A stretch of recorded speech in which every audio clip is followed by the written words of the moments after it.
بسم الله الرحمن الرحيم. ازيكم يا جماعة؟ يا رب تكونوا بخير وصحة وسعادة. اهلا بكم في صفحة الكابيتانو 200. فضلا وليس امرا، لايك ومتابعة للصفحة. يحتضن ملعب ريد بول ارينا مواجهة من العيار الثقيل حينما يلتقي ريال مدريد الاسباني امام لايبزيج الالماني في الجولة الخامسة من منافسات دوري المجموعات لدوري أبطال أوروبا 2022-2023.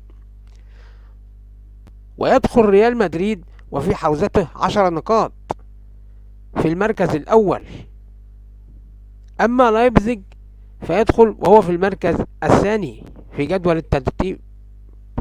وستنطلق المباراة الساعة 9 مساء بتوقيت القاهرة، 10 مساء بتوقيت السعودية، 7 مساء بتوقيت جرينتش.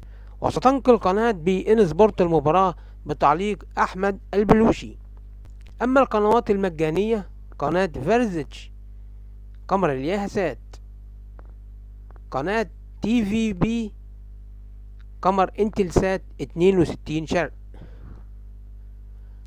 أما قنوات الشيرنج قناة 11 سبورت 3 قمر الهزبسات، ماكس سبورت 3 قمر البلغاري، ام 4 سبورت قمر يوتلسات 9، بولسات بريميوم قمر هوت بيرد، ارينا سبورت 9 قمر يوتلسات 16، زيجو سبورت قمر اسطرة 23، اورنج سبورت 3 قمر الهلاسات، بريما سبورت 1 قمر الهلاسات، ماكس سبورت 3 قمر الهلاسات، ماكس سبورت 3 قمر انتلسات 45، 5 ستار اتش دي قمر اموس. في النهاية بنشكر حضراتكم على حسن المتابعة، ونتمنى ان نكون عند حسن ظنكم، والسلام عليكم ورحمة الله وبركاته.